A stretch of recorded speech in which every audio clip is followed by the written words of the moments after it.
কোরআন মাহফিলের অত্র অধিবেশনের সম্মানিত সভাপতি, উপস্থিত হযরত উলামায়ে কেরাম, এলাকার মুরব্বিয়ানে আযম, ব্রাদারান ইসলাম, আসলে খুতবার দুরূদ শরীফের পরে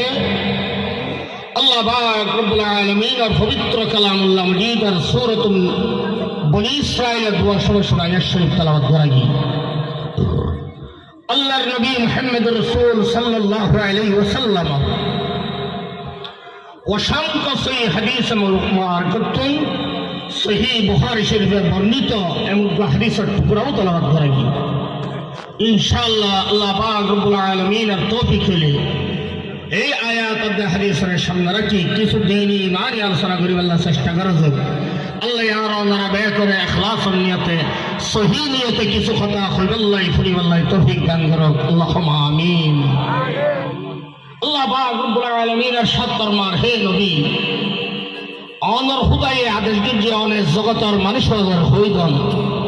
হে দুনিয়ার মানুষ যারা আল্লাহর ওরে কলিমা ফুরি মানে আল্লাহর হক আদায় করানোর পরে আল্লাহর ইবাদত বندگی করি আল্লাহর হক আদায় করানোর পরে নিজের জন্মদাতা মা বাবার হক আদায় করো। বিশেষ করে মা বাপ যেতে বুড়ো যাবে মা বাবার সেবা করো, মা বাবার নসিব কেইও, মা বাবার এখন হস্তনদ্য জিয়ারত দ্বারা দিল ফাড়ে উফ বাইর অথবা উফন হইও। মা বাবার সামনে নম্রতা ভদ্রতার ডানারে ঝুঁকাই দাও। মা বাপ যেতে মরিয়া গই অথবা মা বাপ যেতে বুড়ো যাবে আল্লাহর দরবারের মধ্যে দোয়া করো। আল্লাহ ছোটবেলার মধ্যে যেটা বুঝাছিলাম মা বাবার খোলা হাতে ফসল পাহাড়ে ঘর দিলাম হরদিন মা বাপে গুসে আসার ন আমারে আজি আর মা বাপ বুড়ো এর অবুজ গুড়া ভঞ্জ দিচ্ছে কি আল্লাহর মা বাপরের রহমত চাদর দিল আলম ফলন করা হলো। আল্লাহ পাক রব্বুল আলামিন ফরমান وقضى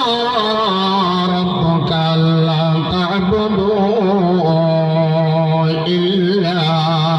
إياه وبالوالدين إحسانا إما يبلغن عندك الكبر أحدهما أو كلاهما فلا تقل لهما أف ولا تنهرهما وقل لهما قولا كريما। আল্লাহ পাক রব্বুল আলামিন ارشاد ফরমান হে নবী অনেক যতর মানুষ আল্লাহর হইদন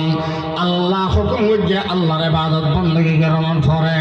আল্লাহর হক আদায় করার পরে নিজের জন্মদাতা মা বাবার হক আদায় করো, মা বাবার নজির কেইও, মা বাবার সামনে নম্রতা